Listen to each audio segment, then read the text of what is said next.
Jacinda, a lot of the progressive policies that are proposed are popular, but the discourse and debate around them ends up being so wildly toxic and polarized, particularly online. I believe you have some experience in online vitriol. How should progressives be communicating our policies and cutting through some of the vitriolic noise that exists in these spaces? You've really started with all of, those nice light, quick fire rounds where everyone gets to know the panel a bit. This is at the heart of, what we as progressives are facing. And I will just give the slight disclaimer that, when I left office, one of the things I wanted to do was go and spend a little bit of time thinking, which feels very luxurious and quite a privileged thing to be able to do. But you have so little time when you're in office to sit back and reflect. You have to do, you have to be, you have to react.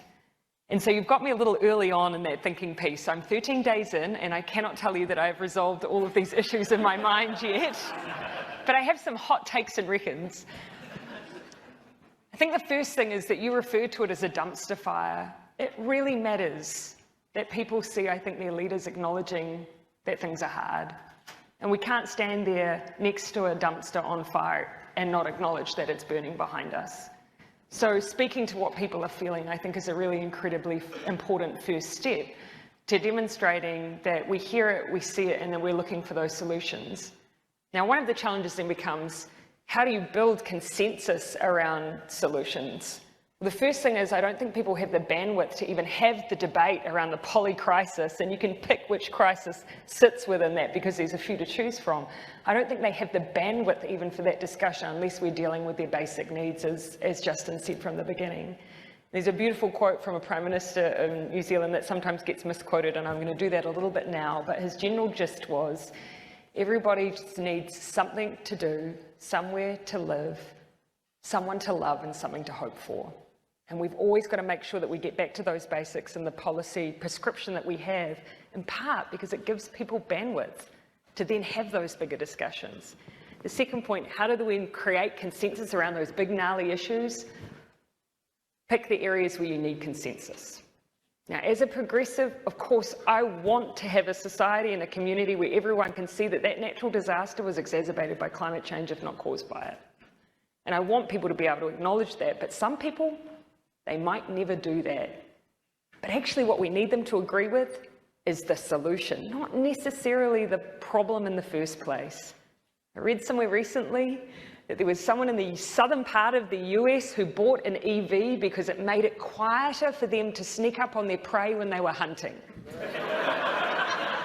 Hey, look, whatever it takes, but we spend a lot of time trying to get that agreement around the climate issue, and of course, because morally that feels important to us, actually the most important thing is the solution.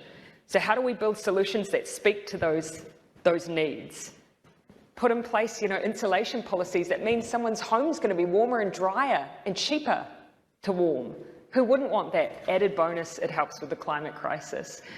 Make EVs cheaper, subsidise them if you need to, social leasing schemes, whatever it takes, added bonus on that. It deals with the climate crisis, but it deals with the cost of living as well. Speak to the need, because sometimes there's just not the bandwidth for the poly crisis.